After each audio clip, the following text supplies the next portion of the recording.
big ugly fuck. It's showtime.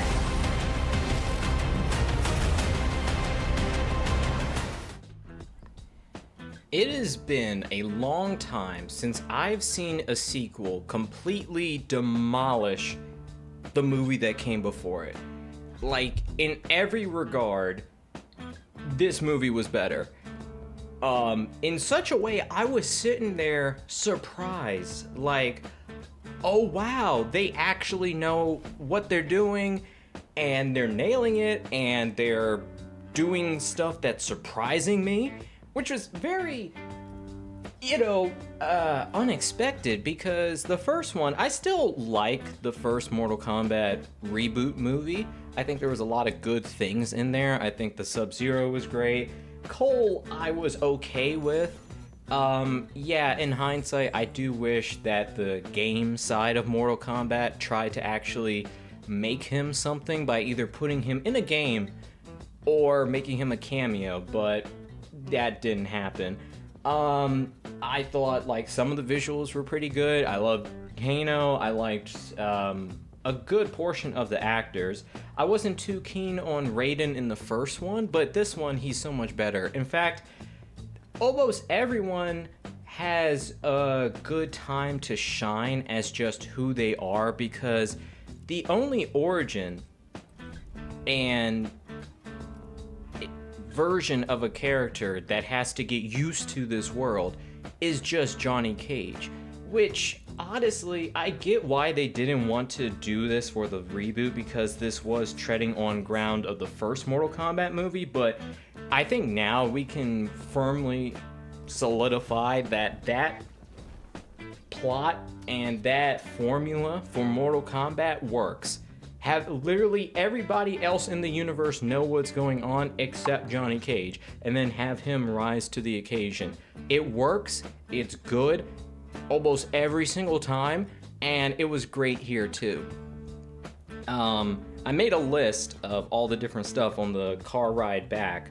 The fights, there were so many more fights, and they were all interesting visually, they were creative, there were moments in almost every single one of them where I was going, ooh, ah, oh my goodness, like I was having reactions to it. And it was well choreographed, and it wasn't repetitive. And what was great is that people were utilizing their abilities in creative ways, and the fights had unexpected conclusions for some of them, or the ones that kind of went the way you expected them to, they ended on very strong notes. And there is going to be a spoiler section at the end, but this is kind of just my raw thoughts right here and now. Visuals. One of the things that was kind of lackluster about the first Mortal Kombat movie was that everything was very realistic and gray, or it was very brown in like a cave, and the few other areas that were visually more appealing were not present for a good amount of time, and then it ended in the frozen gym, which was a cool area, but it was so jarring in a good way to go to this one where everything is bright, visual, and everything looked great, and it helped when other places were like sun bleached, like the Tarkatan camp. That didn't feel like the entire movie, because you had the Netherrealm, you had the Seoul area. I don't know, the fight where Liu Kang and Kung Lao fight, I don't know what location it's supposed to be, but I loved it and it looked great. The references were also really good in ways that were, oh, shut up, Lenovo, sorry. It was good references in the fact of, like, they weaved it in and they didn't sit too long to explain things, because that's the thing. In the first Mortal Kombat movie, they had this system of arcana, of you only get your powers because you have the dragon tattoo, because you're related by blood, or you kill a guy with the arcana, and they use that to explain everything. And I'm so happy, like, the word arcana is not mentioned once in this movie. they just completely just like anyone who has their power has it. Anyone who doesn't have their power will just get it because guess what? You're chosen. And that's all the explanation needed. It's just this is what you can do. And other people, you can do this now. And it works because it's just, hey, this is a crazy world of a bunch of crazy people doing crazy things. Roll with it. Johnny Cage was, I knew Carl Urban would not be bad. I just was concerned of how much Johnny Cage he was going to be because this is probably one of the most different versions of Johnny Cage because he's a washed up older actor who is past his prime in like a physical way. So there's the thing of like lost youth and the fact that he hasn't done much with his life, and he's not egotistical. He is very much like the I don't want to be here because I think I'm gonna die.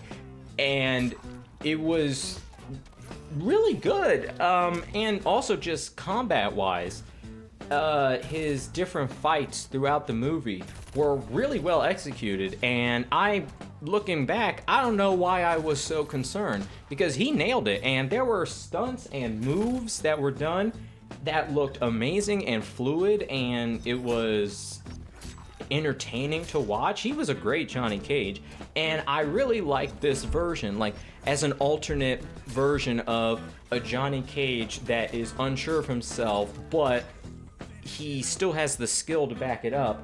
And actually, this part is probably for spoiler territory. This movie overall felt way more confident in what it was doing. It felt like they got the nervousness out since the first one, and they were like, okay, we know we can do this, and we're just gonna go for it, which is such a relief. Having it be an actual tournament was great too, because you could just sit back and you could keep track of progress. Because having the first movie be a prequel to the tournament was very odd, because in the end you were like, okay, so I have to wait a few more years for the real thing. And this was it. I will say the only issue I have about the tournament, and it's funny because almost every Mortal Kombat tournament suffers from this, where the tournament rules are very shaky of, it's just like, okay, you have X amount of fighters versus X amount of fighters, fight. And that sounds good, but then it's like, oh, well, the good guys have to have their entire roster set up, and they'll be pre-chosen, and they all fight 1 or 2 fights.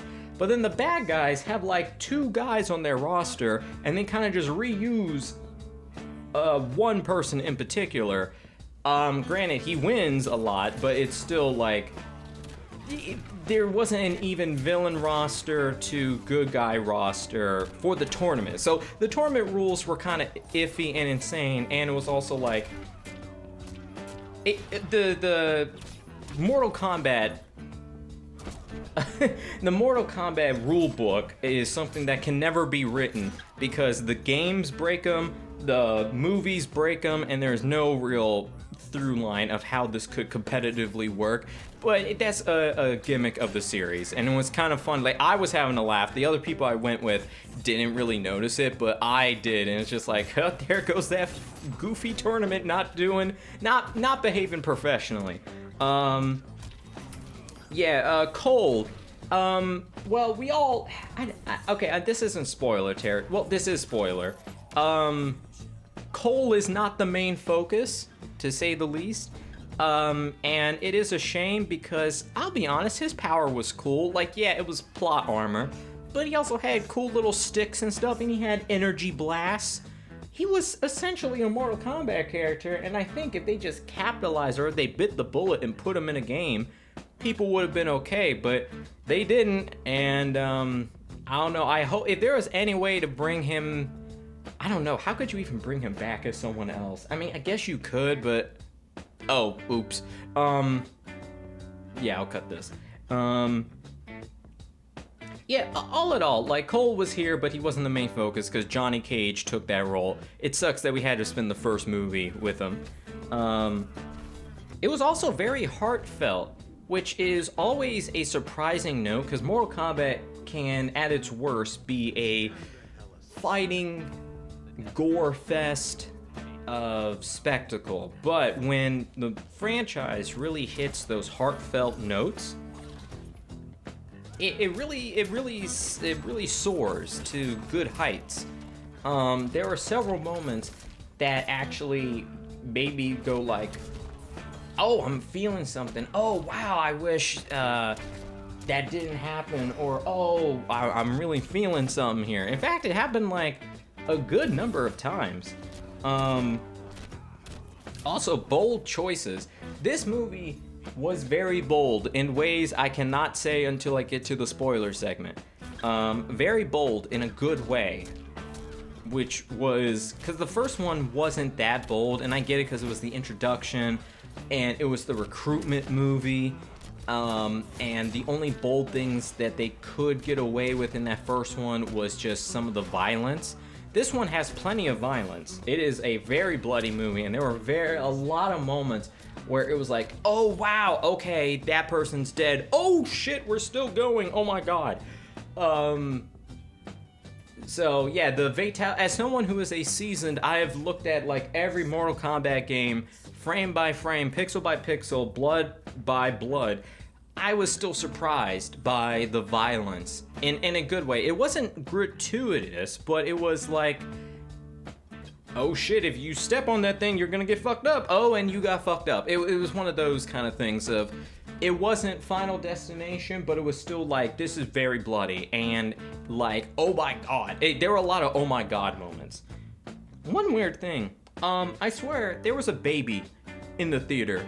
I don't know who decided I'm bringing my toddler to see Mortal Kombat 2, but someone did, and at a certain point, I think like midway through, the baby kind of was like, eh. Like, he just kind of made a small little squeak. He didn't like lose his shit or anything, but it was still like, what the fuck? There's a baby in here?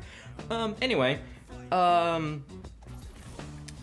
the ending was good in a way that was like, oh, I see what they're doing, but it was still weird, and this is a bit for the spoiler, but I would say they kind of smartly predicted of like, okay, just in case this doesn't get a lot of return, or in case some business shakeover happens, essentially the story ends in a place where I'm satisfied, but I would like more, but if I don't get more, I would be okay knowing where this goes. As far as I know, there was no in-credit sting. There was no Marvel post-credit scene. But the end was kind of... It was... Okay, I need to just get to the spoiler section. I'm going through my list. The end credits, like, sequence where, like, they're showing all the names was awesome. And that's one of the first things I want to rewatch in like HD whenever they release it, because it was a love letter of like, there were all the iconic visuals from every character that appeared in the movie, and the announcer was announcing him, and the music and the color vibrance. What it reminded me of was visually how the first Black Panther movie ended, and how I remember sitting in that one of like, wow, I really like that movie, and then the end credits animation played, and I'm like, holy shit, I'm gonna rewatch this over and over again. I felt the same way of like, this was a beautiful end credits animation. Yeah, okay, so now we're in the spoiler section. I'm not gonna go plot by plot point, but I am gonna just bring up a few things. Let me go back. So Johnny Cage, he was great because he had like extra layer, because like honestly, every modern adaptation of Johnny Cage since MK9 has been great, of him being like an MKX, being the actual good dad who's actually trying and has like a connection to the gods. and MK11 where he has to address his cocky, like, cancelable younger self. And then MK1 where he is like out of a bad marriage and he is trying to get used to this new world. This spin of him of being an old washed up actor from the 90s who is not celebrated, who's not currently working, who is very much not really egotistical. The only ego he has is about his good looks. But like, first things first, he's like, dude, I'm a washed up actor. I'm not even a fighter, which was different because usually Johnny Cage is like, hey man, I am the stunts. Like, he's cocky from looks, skill, appearance. He's cocky on every board. This one very much is not. And it's great to see because he was very reluctant to, you know, rise to the occasion. And then when he gets into the first tournament match, I was thinking a predictable movie would have had him kind of have that hero moment immediately. But no, he gets his ass kicked. He doesn't get completely slaughtered, but it's literally by an act of mercy that he's still alive. And that kind of shakes him of like, oh wow, this shit was real and I fucked up. And he's also going through the whole movie like, guys, I don't have powers. Guys, I don't have powers. Guys, you all are doing all this cool shit and I'm very jealous. I do not have these powers. And then the real great development sequence happens in the Tarkatan camp where he like picks a fight and pisses off Baraka in a really great sequence. Like, there's a stunt where Johnny Cage gets knocked out from one roof of a Tarkatan hut into another one in like one fluid camera motion, and I was like, holy shit, that looked so good. And it was basically a stage transition he got hit with. And he kind of has this moment of like, I really don't have the confidence. And Sonya encourages him of like, hey man, if you're an actor, then that's kind of all you got. So be an actor, act the part. So what essentially happens, which is really cool and why I'm so excited to talk about this, is that Johnny Cage puts on the glasses and puts on the persona of like video game Johnny Cage. And then he's the cocky guy who's doing the spins and flips and twirls, and he's laughing in front of his opponents and he's humiliating them, and then he goes for a nut punch, and then that insane badassery starts a bromance with Baraka. And it was cool because it was like, oh wow, Baraka's not just a monster in this, which, you know, I feel like if they put Baraka in the first Mortal Kombat movie, they would have done him like Reptile, where it's just like, it's a monster, kill him. No, this one is actually Baraka, chieftain, and he respects strength, and he's like, oh wow, you guys kicked my ass. All right, I'm cool with you. And him and Johnny Cage are friends. I think they even do like a bro handshake too. It was really cool. And yeah, so this Johnny Cage was great, and he does get his shadow powers at the end. It's his kind of moment. Katana is also one of the standouts, and I was surprised by it because they didn't really push her in the marketing. But this was also kind of like her movie as well. She was a main central force, and the first scene is about her, and it also ends with her. Let's see, going down the list here. Jax was great. I do wish he had his kind of purple laser punch or his gotcha grab, but he did, like, he whooped Jade in like a way where he like flings her up against something, because he's like a giant and he's got giant robot arms. And it's funny, during the match you're watching him fight Jade and it's like, Jade, you're not winning this. And there's a moment where she looks up like, oh shit, I'm not gonna win this. And Jax is like, I'm gonna win this, and he just knocks her the fuck out. I would say the only weakest fight was probably the intro fight with Shao Kahn and Jared, but honestly, it's good that the weakest one was the first thing, because everything else was great. Like Sonya versus Sindel, the scream was good, the flesh pits, the spikes were good too, because they actually had some like danger levels of like both of them were getting hit by the spikes as they were coming out at random times. And let's see, going down, who else? Oh, Liu Kang. Liu Kang was really great in this. He was really a fire god. Okay,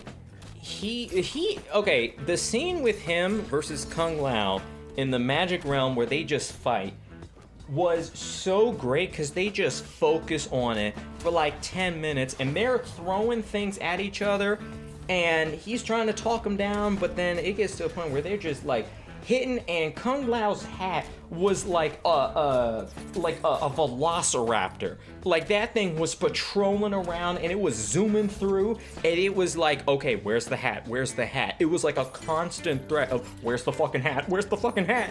And they're just beating each other, and he's using his fire all the time in interesting ways.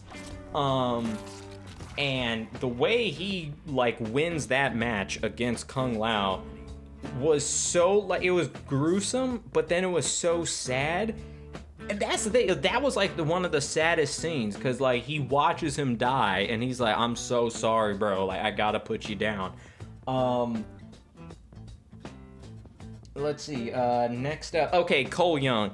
Yeah, okay, so me and the people I went with, we had a running joke of like, Cole is not seeing 10 minutes of screen time.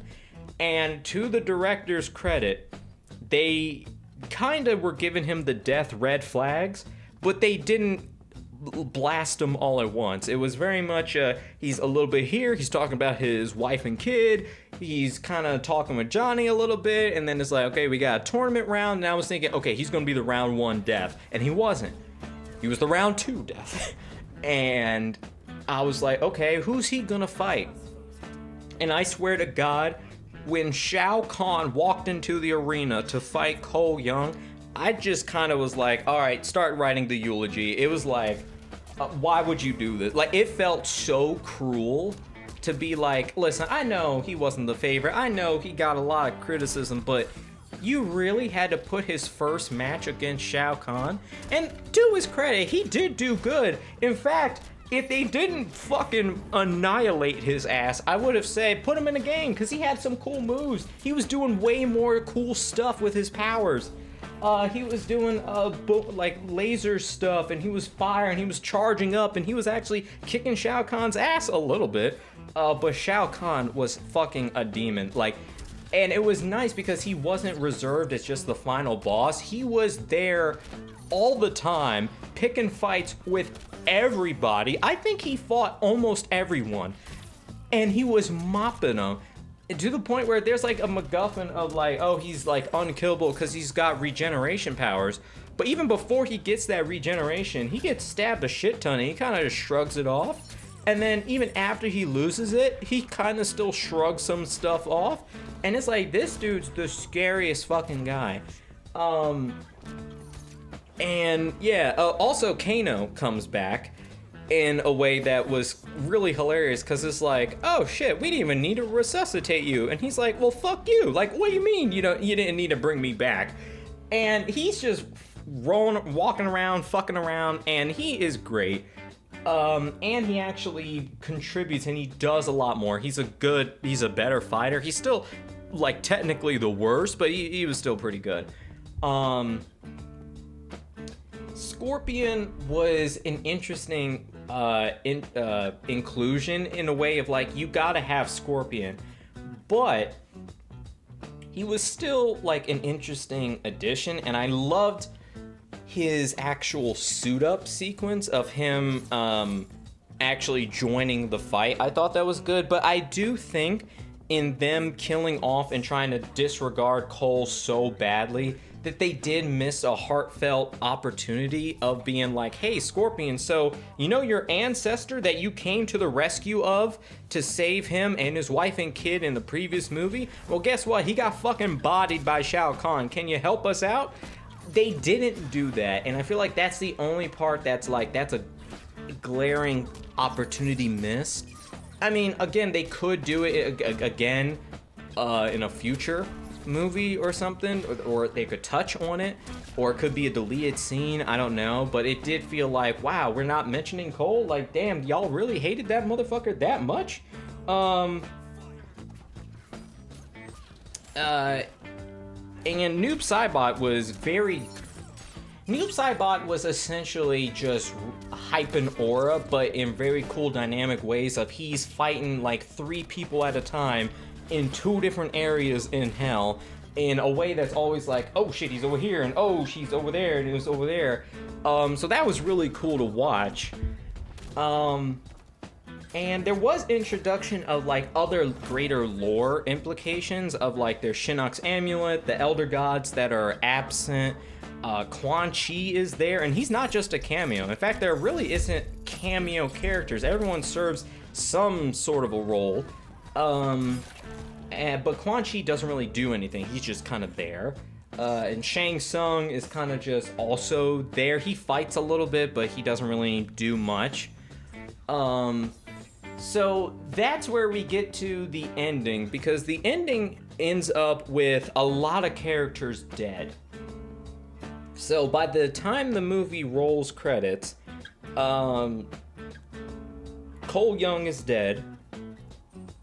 Jax is dead in a way where it's like, okay, oh no, please don't kill him, don't kill him. And then he said like, oh, this is my partner. Like, he was having a little too many lines back to back, and I'm like, oh fuck, he's gone. And Liu Kang died too. And that was also like, oh, this is interesting.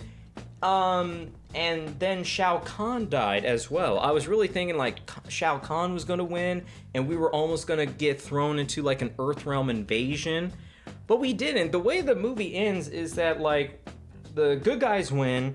Katana's in charge of Outworld, of Edenia. Jade is around. Kano's back as a tentative good guy. They kidnap Quan Chi because they want to kind of use him to resurrect everyone. Shinnok's amulet is destroyed. Noob Saibot is, I think, knocked out. I don't think he's dead, because they were not shying away. When someone died in this movie, they made it gruesome. Like when Cole Young died, he was dead, and then they showed this guy's super dead. When Jax died, he died, and it was like he's super dead. So everyone that died was not corporeal. There was no room of, oh, yeah, so I think Noob Saibot's alive. So it is interesting to see. Oh, and Baraka's kind of part of the team too. And they kind of left it off of, okay, now we're gonna go get our allies.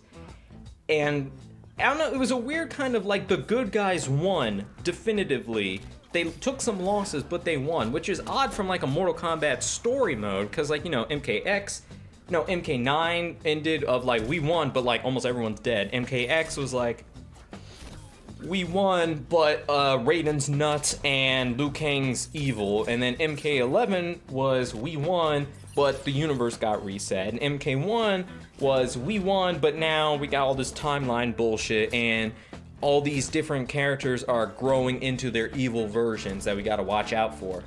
This one just ended of, we gotta go and get our friends back. So that's what I meant of like, if there is no Mortal Kombat 3, I can live with the crew goes into hell, they beat up Quan Chi, they punch him in the nuts until he resurrects all their friends, and then everyone's happy and alive. Jax has human arms again, Cole gets to go home to his family, and Kung Lao is alive, and so is Liu Kang, and everything ends happily. If there is a Mortal Kombat 3, I will admit they might need to work a little bit to figure out what the main villain's gonna be, because at this point, Shinnok's amulet is off the table, unless it's one of those, we broke Shinnok's amulet, now Shinnok is out. You could do that, because you have Quan Chi and he is a servant of Shinnok, so that could happen. Shang Tsung is still around, and he wasn't as big of a character in this movie, so he could be doing some stuff, he could be plotting. I don't really, like, this is not taking any kind of, it's taking vague influences of story mode stuff, but overall, no. But overall, actually, to wrap up what I'm saying, because it is almost 30 minutes, I love the movie. a solid 4 out of 10. It was not 100% perfect. It did need like maybe just a little bit more time or just a little bit tweaking for some stuff. But it was such an amazing improvement where I can't sing the praises high enough. It was so refreshing, good, exciting, fun, interesting, and I'm actually excited for a sequel and not a way of, oh, I can't wait till the sequel does it better. So all in all, 4 out of 5. Really enjoyed it. It was great. And yeah, thank you all for watching.